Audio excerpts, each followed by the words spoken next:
வருடத்திற்கு முன்னால் சாதாரண ஊராக இருந்த துபாயை ஷேக் ராஷித் 50 வருடத்திலேயே துபாயை வளர்ந்த நகரமாக மாற்றினார். ஆரம்ப காலத்தில் துபாய் இப்படித்தான் இருந்தது. மிகவும் எளிமையான வாழ்க்கையை தான் வாழ்ந்து வந்தார்கள். வானுயர்ந்த கட்டிடங்கள் ஏதும் இல்லை. 1966இல் ஒரு சின்ன ஊரில் எண்ணெய் இருப்பதை கண்டறிந்த போது அவர்களின் வாழ்க்கையே தலைகீழாக மாறியது.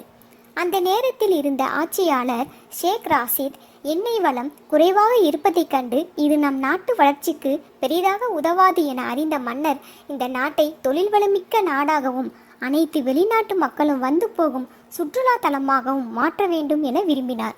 ஆனால் அதற்குள் அவர் அந்த மண்ணை விட்டே பிரிந்துவிட்டார். அதற்கு பிறகு ஷேக் மக்தும் துபாயின் ஆட்சியாளராக பொறுப்பேற்றார்.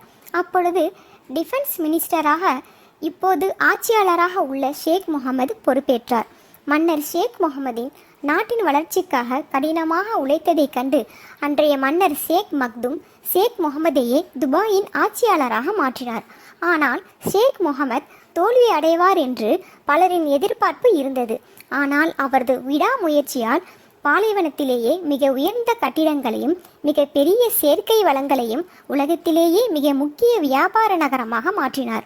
உலகமே பார்க்க விரும்பும் நகரமாக மாறியது இந்த துபாய்.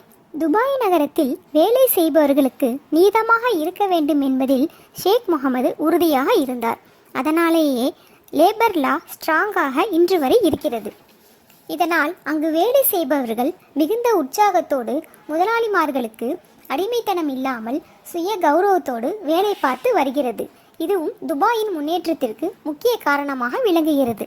ஷேக் முகமது அவர்கள் 1999 தனது அரசு அலுவலகத்தில் பணிபுரிபவர்கள் காலதாமதமாகவும் அலட்சியமாகவும் வருவதாகவும் தகவல் அறிந்து அதிரடியாக அனைத்து அலுவலகங்களுக்கும் சோதனை நடத்தி தாமதமாக வந்தவர்களை அதிரடியாக பணி நீக்கம் செய்தார். இந்த நிகழ்வு அனைத்து மக்களுக்கும் வரவேற்பை பெற்றுக் கொடுத்தது. ஷேக் முகமது மீது பேரன்பையும் பாராட்டுகளையும் பெற்று தந்தது. இந்த வீடியோ பிடிச்சிருந்தா கண்டிப்பாக லைக் பண்ணுங்கள். இது வரைக்கும் இந்த சேனலை சப்ஸ்கிரைப் பண்ணாதவங்க கண்டிப்பாக சப்ஸ்கிரைப் பண்ணுங்கள். நன்றி.